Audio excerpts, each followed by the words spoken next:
Yeah, so this is very cool. 140,000 E28 M5, but not just any E28 M5. This is a true Euro spec car, and it belonged to Carl the 16th, Gustav, King of Sweden. So this is a it's like when you talk about a Euro market car, this is about a Euro market as it gets when it's owned by European royalty. So interestingly, I'm just reading here. This is a slick top model, and it has shadow line trim, which was I think that was standard for any E28 M5. But this is just from an appearance standpoint. I mean, this is really about as good as it gets for an E28 M5 car, because not only does it have the usual, right, the usual enhancements, but it's also got the black leather interior. And then, at least here in the US, the black leather interior was very hard to come by. So most every car was a pearl beige interior, which is, among 1980s BMW interior colors, that's probably one of the least desirable color schemes. So a fine black leather is a big win. And then obviously, all the other benefits of a Euro spec car, right? So you tend to have less restrictive exhaust equipment, far less emissions equipment, and maybe even save a few pounds because you don't have the crash bars and the doors and things like that. And then you get the Euro bumpers and the Euro headlights. But I think we have to remind ourselves with a car like this is the the provenance is really cool, right? So not you can get a Euro spec car without too much effort, but you couldn't get this color. And in the US, you could not get this color green on an E20 M5. And obviously you couldn't get a car with this kind of history as it relates to royal ownership of the royal, elite political class kind. So is that worth it to someone? Apparently it was, because the mileage isn't particularly low. It's not like obscenely low mileage. And you can buy a good E28 M5 all day long for 50,000. So someone, definitely paid here for the Euro spec equipment, and also the story, which, is pretty hard to beat. I don't know if it would get me to spend that kind of money, but I mean, this card does present well, and it is a color scheme you don't often see on E28s, especially in the US, where it wasn't an option to order one in this color. So interesting price paid as it relates to how someone determined value in this case, but certainly is a beautiful car. What do you guys think? Um, Phenomenal. What a buy. Just being able to say that it was owned by the ex-king of Sweden, that is such a flex when you take the boys down to the garage and you're showing off your collection. That's kind of what this is, right? And also, so what year is this thing? It's an 87 13. All right, so you could have imported the M5s for a while now to the 25-year rule, but as most of you guys know, if you're into these older BMWs, all the M5s for United States were black, and they had these hideous bumpers. Some people think they look good, but the huge, really long bumpers for pedestrian standards. So having this in the spec it is from the factory is already desirable enough. Being in the United States, also the interior is great. It has a leather wrapped steering column, which is just crazy. Leather wrap dash, leather wrap all around the cluster controls, aircon. That's just awesome. I feel like without it being owned by the ex-king of Sweden in the United States, this car still probably would have went for potentially even 70, 80, depending on how it was marketed and listed. Just because all the M5s you see here they're all the same color, black or tan interior. And the Euro look is a little bit more desirable. It even has the high beam headlight washers, which is just so cool. Yeah. Oh, also slick top. That is another thing. Slick top's rare. This whole package is super rare. And then the fact that the king touched it and the king drove it, it really just adds some flair to it. So yes, I see what you're saying, Jeff. If it was me, obviously I wouldn't spend the money on it because you can get a nice one of these for 50 grand. But there's like a 10 to 15 point list on why this thing is so special, from the interior to the slick top to the color to the king. On sunroof also. What is this? You see the antennas? I was reading. It said it somewhere. It's like equipped with I can't find it. VHF scanner, dude. All that No stuff. kidding. Yeah. All right, that's so cool. I don't Yeah. know, John. What are your thoughts on it? I like it. I'm not as strong about as the two of you. Love the car, hate the price. Is really kind of where I kind of start off at. I mean, if you look at what else is out there, if you looked at previous auctions on BAT, this thing went for 140 grand. The next closest one went for 90 last June. So it's so crazy. I don't think the King of Sweden thing makes a difference. I really don't. It's not like it's a bigger sub. It's not like, Prince Charles or, some, highfalutin political figure. I mean, I get the fact it's a Euro spec, it's got all these features that the US ones have, especially the bumpers, the paint and all that sort of stuff. But, I expect it to go high, but not this high. I mean, I think we're getting kind of the BAT bump with this one as well.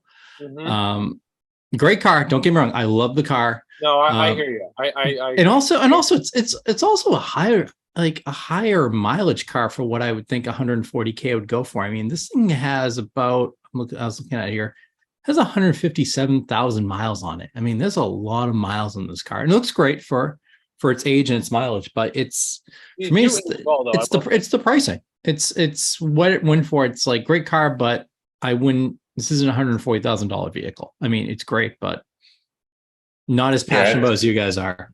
Yeah. Also, who cares about the ex King of Sweden? Like, does that even really matter? Like, well, the 16th. I don't give a shit. But you gotta say, he spec'd this thing the hell. Oh, it's great spec.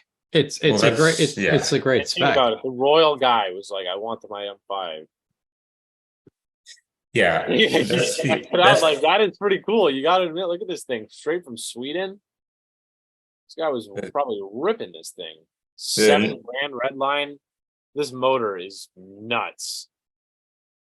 Yeah, the nature of the comments is that the king connection really didn't affect value here. It's the fact that this one was just spec'd out pretty much perfectly for, like, there wasn't a lot of deviation with the E28 M5 in the US. So this is the fact that you have one here that actually kind of has some added cachet. The other thing is, and I don't know if this really mattered, but the seller is I think his name is Iso Kristov or something to that effect. So he's been in the E28 world for eons. Okay. When I had my E28, he was the guy I actually bought my European headlight setup from him. He was just he's based in Europe. He used to be, just a kind of primary importer for E28 parts, but now he's been bringing a few cars over every now and again. And I think he's finally getting to a point where he's bringing over some good stuff, because he started out with some garbage, E36 Tourings, and they didn't sell particularly well. They weren't great specs, and I don't think he made much on them. But this car is a home run for him because, again, his name is known in the community at this point. He's a good guy. Like, he doesn't screw people over. I think it was just he finally got it right, where he got the right car, and his reputation helped to maybe potentially make a sale happen too. I don't know, maybe not, but it's a super cool car. I do think, as much as I think it was a lot, if I was an E28 guy, right, or an 80s BMW guy, that's just my jam, I would probably spend too much on this car just because it's just so damn cool. And it kind of comes down to, is there a better M5 to have? E28 M5. Right. Better? Probably not, dude. It's probably like the coolest one you could get from the spec, from the history, all that. Super cool. What makes me kind of wonder is what happens next time when someone brings in a Euro spec, E28, and it's a lower mileage vehicle. Are we talking, upwards of 150K on the price? I mean, is this gonna? It depends, dude. You don't see them like that, like this. Right. I'm just saying, because as you mentioned, Lars, we're past the 25-year rule. Is someone gonna say, hey, I have one that's under 100,000 miles, that's in a similar spec. I can probably make. It's a good point. You're not wrong. You're not wrong. The way it really comes down to the way you market it too, the way you set up the list. And one thing too, those Euro bumpers look so good on it compared to the American ones. Yeah, I was a little harsh Yeah. on them. They actually don't look that bad. US, They're tough. They're tough to love. yeah, they've grown on me, but it's also just the concept that they weren't supposed to be like that, but they had to be because of the Yeah. Right. safety standard. Hey, his final thought on this. Listen to this comment from the buyer. Apparently he owns a GT40. If you look at his list of stuff of wins, it's Oh. ridiculous. But here's what he said. But the reason I have always kept my original Mark II GT40 is that it was a 10 miles development car and the only one ever driven by all factory drivers, different numbers, but I can never find it again. At a more modest level, this E28 does that for me, price irrelevant. So there you go. The guy just wants this thing that no one else has. Yo, And he buys some nice stuff. dude, the motor coach.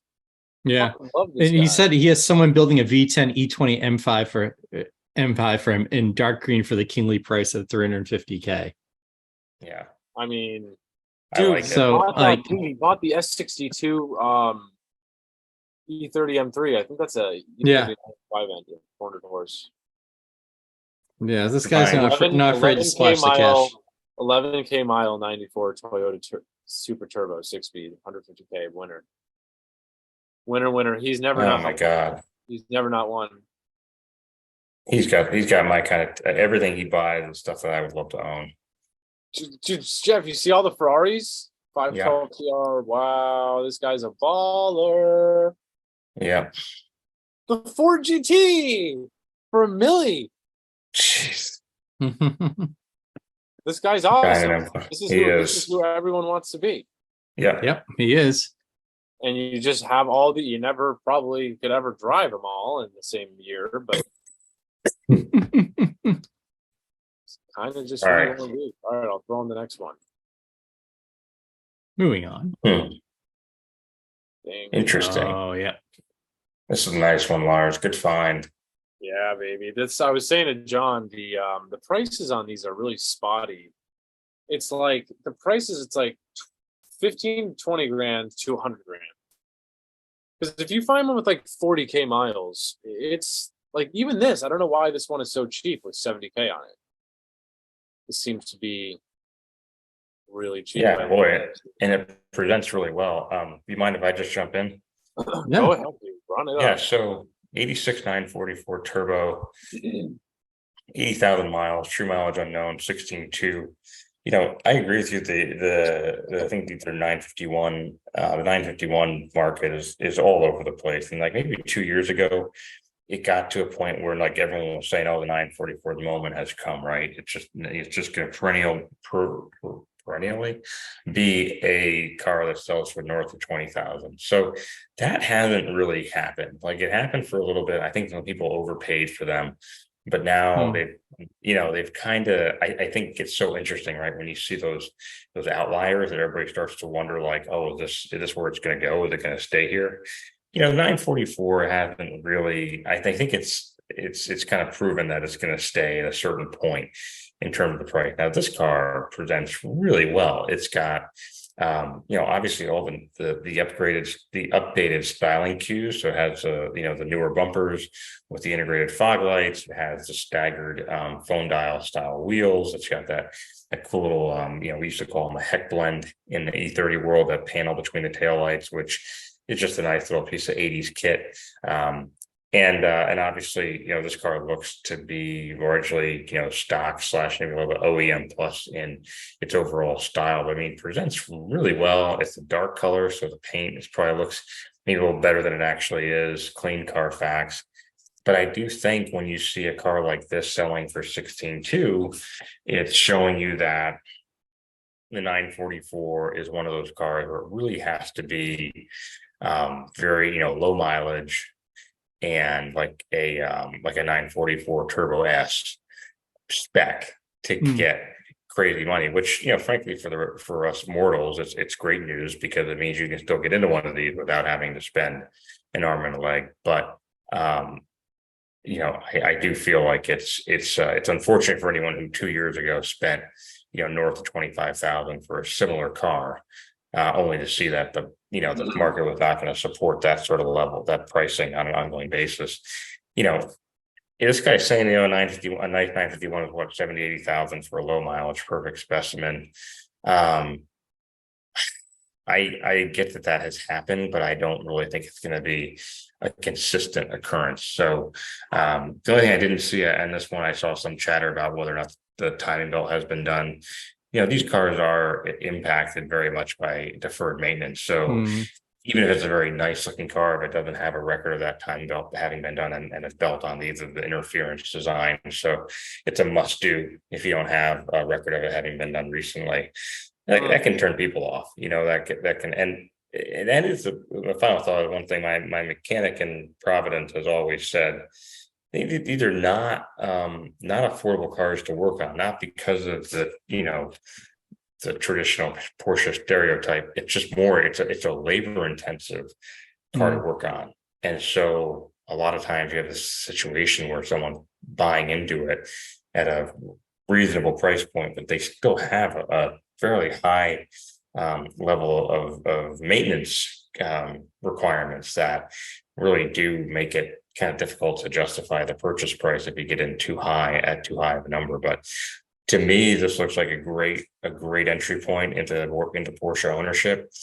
All the right specs, presents really well. I think someone got a great deal here. Yeah, it's a nice car. I'm a huge fan of these. I really wasn't until like last year. My friend Ben got one. It's an 86 944 turbo. And we think there's really not a lot of history on that car. He got it for a good price, but there's not a lot of history. There's not a lot of documentation. It has Vermont plate, et cetera, et cetera.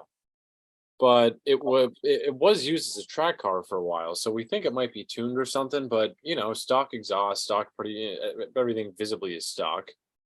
That thing is extremely fast. That thing will get up to 120, 130 with it gets right up there. It's also very well built, and I think it looks good. Definitely looks really unique. People don't really know what it is. So for the price, also he's had pretty good luck. I mean, it's only been a year, but he drives it often and seems like it's been pretty reliable, for him so far. So for the price, I like the idea that you can get something that kind of has that Porsche feel, that Porsche quality, and not really break the bank. I would definitely urge someone to get one that's, well taken care of like this with a little bit more miles, as opposed to spending, 30, 40 grand on one. Because if you look at some of these listings, some of these are, selling for 40, 50 grand. And I just will also say something about this listing is just fishy, because for 5-digit mileage, looks really clean, interior's mint, paint's mint, looks bone stock, 16K. I have no idea how that happened, to be quite honest with you. And it's got the this thing's probably $1,000 right here. And these are not the base model wheels. The base model wheels are like they kind of look like flowers, but they look like dog shit, dude. Yeah, no, these are super desirable. Yeah. These are the staggered phone dials that are you gotta get a GT1 steering wheel right away, whatever it is. That is hideous. Jesus. Awful steering wheel. They have awful steering wheels. What are your thoughts? Yeah, I'm as like you, Lars, I'm a huge fan of the 944. It's kind of it's more the common man's Porsche, I guess you would say. I think we were talking about this a little earlier, that it's almost like it's a polarizing car. It's like people either love these cars or hate them. They don't have the aura of the 911 from this era, or even the 968s of this era. It's kind of like this is the poverty level entry, poverty level Porsche, I guess you would say, of turbos. The price is a little surprising. There might be a red flag in there, as you mentioned, Lars, but for 16.2, if this thing's honest, it's a heck of a deal. One thing I think that sets us back too is that these cars don't look great in black. You know, it's not their best color. I mean, They look good in red. I was gonna say the red, and even that like that silvery beige color are the best colors on these cars. You know, black doesn't You're absolutely right, dude. yeah, black doesn't do this car justice, especially, you know, really. So I mean, if I mean, Jeff, you mentioned, I think this is kind of, you know, there's not like we're not going to see massive explosive 944 prices unless it's some really rare Turbo S, you know, factory bless, you know, special works type car. So it's an entry level classic Porsche, the 944. It's always going to be that way. Yeah, look at I think 200K. Just throw it in there. 200K. It's all for the same price. How does that work? Makes no sense. Yeah, yeah. I mean, they jump all over the place. So I mean, this is where they're going to sit. This is, I think, what we're looking at in that. You know, this is maybe an outlier, but I think a lot of it's going to sit in that 2030 range, and you know, that's what they are, and that so be it. Is this the color you were referring to, John? That is Silver Road, huh? Yeah, that's not. And that's like the most desirable spec right there. That's the Turbo S. Turbo S Silver Road. Road. An S. Holy shit. Yeah. The Turbo S was very fast. I mean, the Turbo S actually was fast enough around the course, a track that, I mean, it would catch a 911. No, these things are runners. They'll run. It's probably yeah. I mean, they used them as like I know, and I think it was in Canada they had a one make series for them. So I don't know if I think they may have used the Turbo S. 250, 260. I'm in, dude. I know you can tune these things. I bet you pick up 50 horsepower from a straight pipe, catless straight pipe, and a freaking exhaust manifold.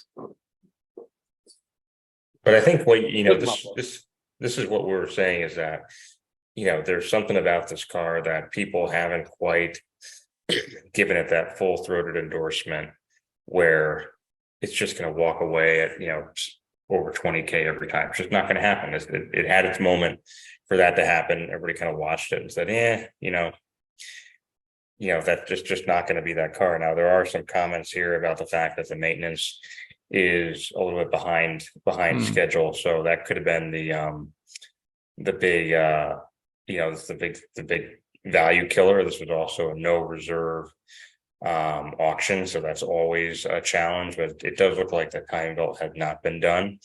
So, you know, that is it is, you know, some people say, oh, it's not a big deal if, you know, you do it yourself. Well, no one wants to do that job themselves. That's a shitty job. It's not pleasant to do. And if you screw it up, you know, you really do risk making things quite a bit worse. So I think that's what held it back a little bit here. But I mean, even with that in mind, I always find this so funny, because there was a 968 from a few months ago that sold very cheaply, and it was you know, it was original or second owner car. The seller was older and very earnest, you know, very honest about the car. In fact, they didn't have the time belt done. People just kept piling on, just like, oh my God, I can't believe the time, blah, blah, blah. It's like, just shut up, you know? I mean, of any mark out there that has an endless, not endless, but has a very generous list of specialist shops willing to charge you an arm and a leg to work on it, Porsche is the one brand where you can pretty much live anywhere and you can find a specialist. You can find a specialist. Yeah. So there's this whole ballyhooing about, oh, I can't believe it's not been done. It's like, okay, guys, it's 1 week, it's $3,000, and you're probably never going to need to do it again for as long as you own the car. So just, and this as a quick pivot, and we don't have to stay on it, we can move on. This is one of those things that I've seen people increasingly complain about why they won't sell on Bring a Trailer, is because the auction can be derailed by a bunch of people who either don't know anything or have such a credibility score on the site that like their voice or their opinion counts, you know, double what it should. And so you're sitting there saying, oh, I've got $20,000 to play with. I kind of want to buy this.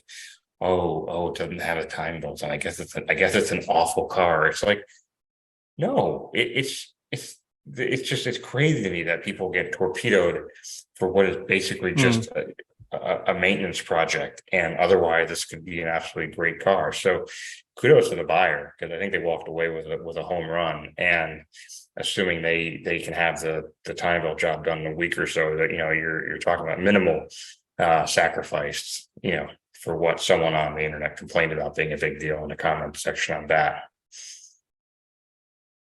Yeah, that's really correct, Jeff. As you know, we've seen these where one or two people kind of dominate the auction as like the expert and can completely kind of derail, someone from buying a vehicle. Right. Yeah. Who knows? But great car, great find. Yeah. Really, really attractive spec, and looks like a ton of fun for the money. Absolutely is. I agree 100%. All right. What do you got last for us here, Lars? Best one of the night, that's what. Let's let Grobo take the lead on this one. This is his world for sure.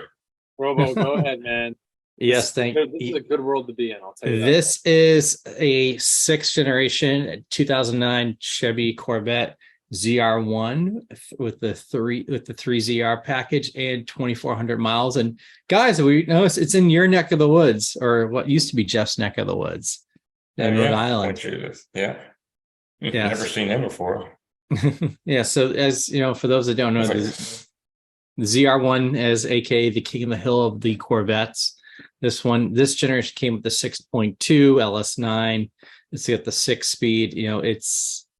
It's a full-on. It's the top of the line C6 Camaro. Red, always a great color on these cars. I went for 88.5. So I don't know what the market looks like on these. So I'll be interested to see kind of where things kind of sat. But ZR1s kind of hold a premium, especially a low mileage one. What do you guys like to say? The white New Balance crowd, I'm sure we're bidding on this heavily. What's your thoughts, gents? Lars, go for it. Yeah, so I don't even know if this is a Pappy spec car. This thing, for the money, this thing is absolutely nuts. I mean, you're getting, it's not an aluminum body. It is a full fiberglass body. The whole vehicle is fiberglass. You're getting the classic reliable engine. It's supercharged. What is it? 650 horse, something like that. This thing probably air into the 3000s. This thing's probably 3,100 at the absolute most. Light car, 335s in the rear. Just an absolute monster. The width of this thing, the performance for the money, the presence on the road. This is also one of those vehicles where, you can probably throw 5 or 10 grand at it, and it will easily be a reliable 1,000 horsepower, 9-second car. I honestly struggle. It's like you don't really see or hear about these too much. Same with the Z06s. They're really not that popular. The Z06 is another great option. I mean, this is a little bit attainable. It's hard to find them. They're pretty expensive. But the Z06s, you can pick one of those up for 40 grand. That's a 500 horsepower naturally aspirated. I think it's a 7-liter V8. Yeah. You can put headers and a cam in those, and you're making 600-700 horsepower. Probably 600 horsepower. But my point is, these aren't really spoken about. But the performance, especially the ZR1 of its time, 2009, this thing would probably smoke. I mean, it would definitely smoke a Ferrari F430 on track, which is what was out at the time. And it would definitely, if not smoke, a 458, which is Ferrari, 2010, 2011, 2012, $250,000 car. So it might actually smoke it on track too, a 458, 4 years newer, which is absolutely nuts because this is an American car, and I'm pretty sure when it came out, it was sub 100K sticker. It's no joke. It's not just a boat with a blob V8 in it with a bunch of torque. It is a serious, people don't know, dude. This is a serious car. This is the last thing I'll say. To be able to drive this car full tilt, you would have to be you basically have to be a professional racing driver to really drive this thing on its toes, you know, around a track. This is a serious car for 88K. Son of a mother. And a couple things about this. So my God, this is a good car. I mean, it's a great. It is. I mean, it's kind of in the price range for what you expect for these cars, especially low mileage ones. But also, just jumping back, as I just getting the brain going here. You know, this is the C6.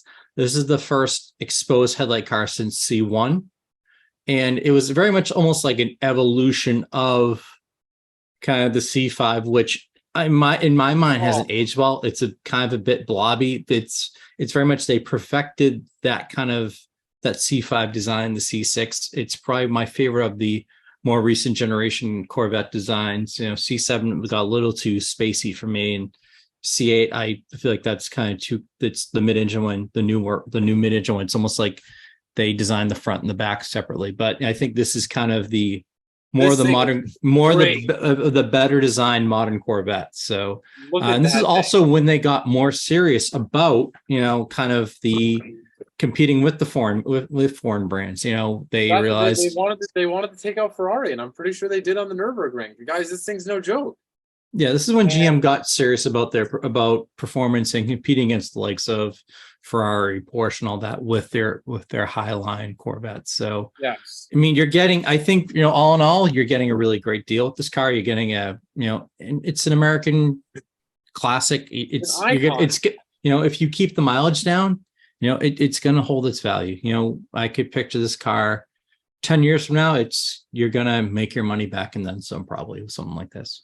Yes. And Jeff, go ahead. But last sentence, remember, this thing is fresh out of the wrapper, 2009. Fresh out of the wrapper. Go ahead. So I think the sixth gen Corvette is one of the most underappreciated, sleepers of collector cars now.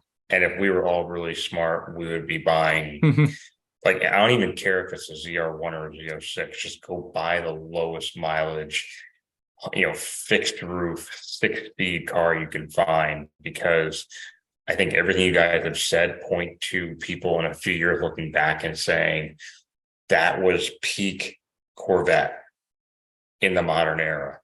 That's when they got everything right. That is like classic GM history, right? We had it took us like 14 generations, but we finally got it. We finally got everything. Everyone else did it in 3 generations. It took us 14. Whatever it is, but all that notwithstanding, the design is, it is the best looking Corvette in recent memory. The new mid-engine ones,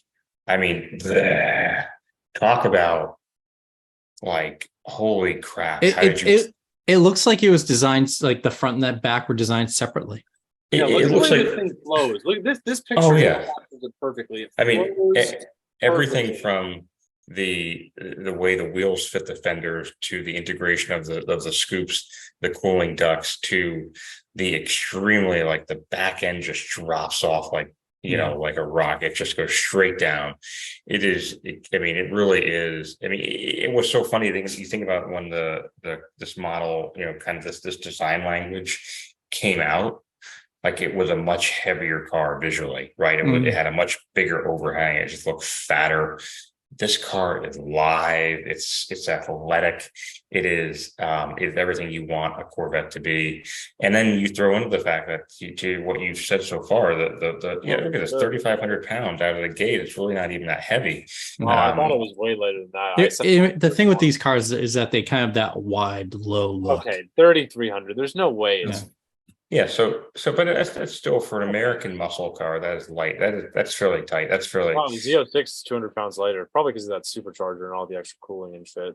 But yeah, no, this thing is. So to me, this is just it's just a home run. I think this was a very smart buy, and again, as much as I may love a good Porsche or Euro car, I really think this is a very smart car to buy because yeah, it's got all the things you like about an American muscle car, but it's also, I mean, it really can go toe to toe with almost any import as it relates to all the other qualities you're looking for. But I mean, if you scroll down here real quick, like I honestly think that a car like that 16,000 mile 2006 coupe, I think that's a smart car to buy right now. I think, you know, in terms of the enjoyment you'll get out of it, it's fairly new in the wrapper.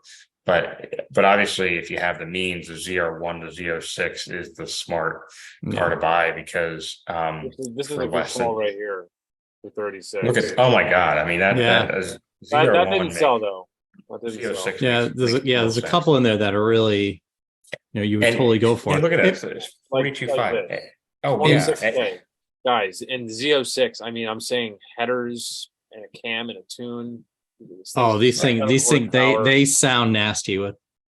And let's not forget, it's all John, yes, I'm surprised to not hear you to mention this, but I mean, this isn't this the era that has legitimate claim to Le Mans.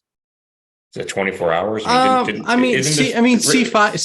Well, C5 started. I mean, C5. But isn't this like the Jordan Taylor era? I mean, isn't this the car he won? I don't know. I don't know if he was I don't know if he was a C6 guy. I want to say C7.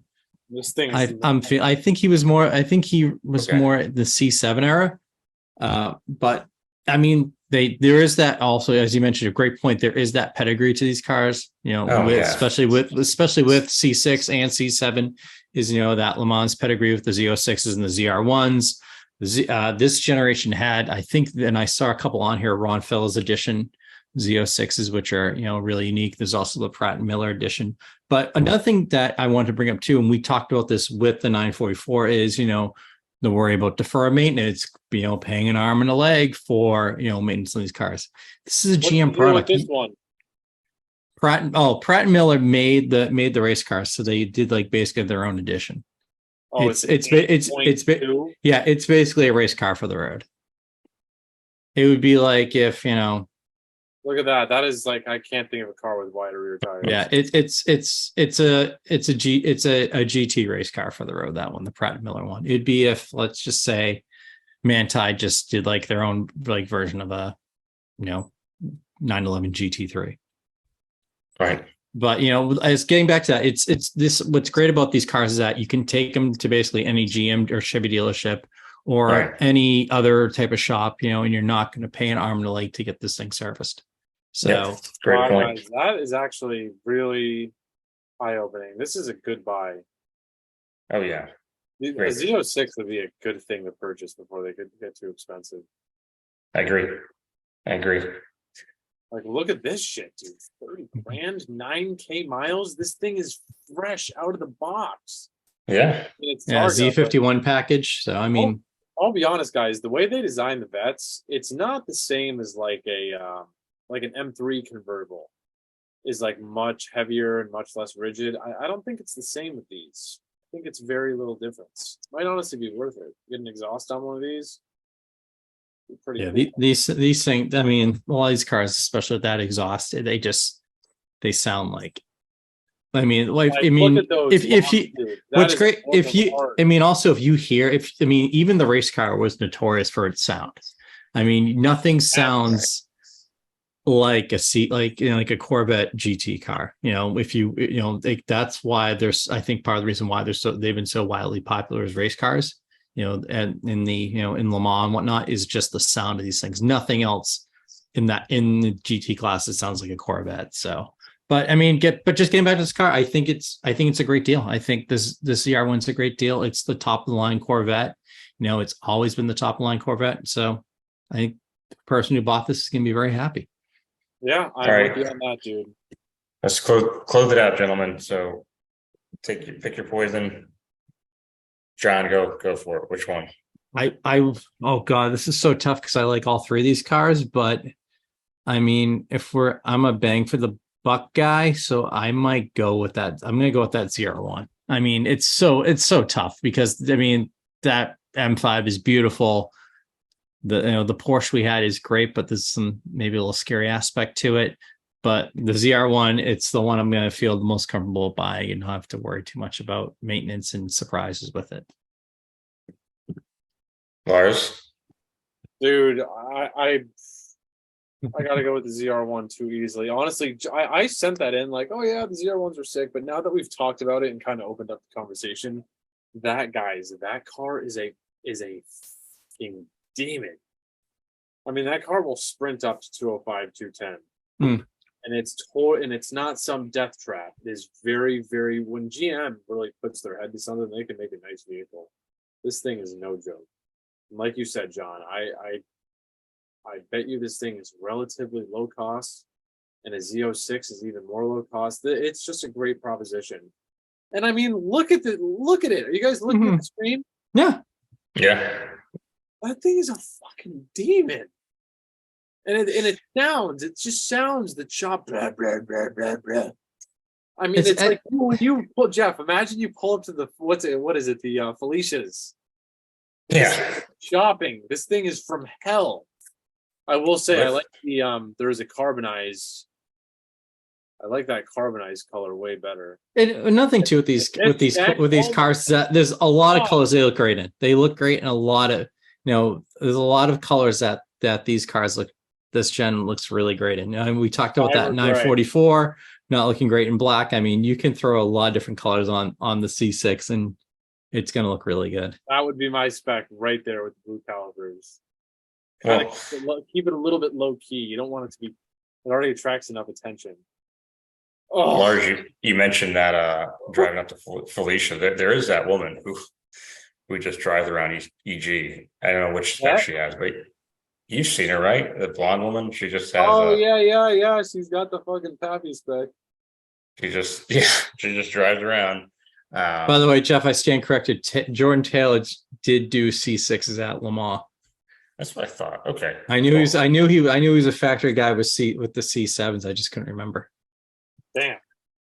So I'm not gonna rock the boat or be very original. I mean, the ZR1 really.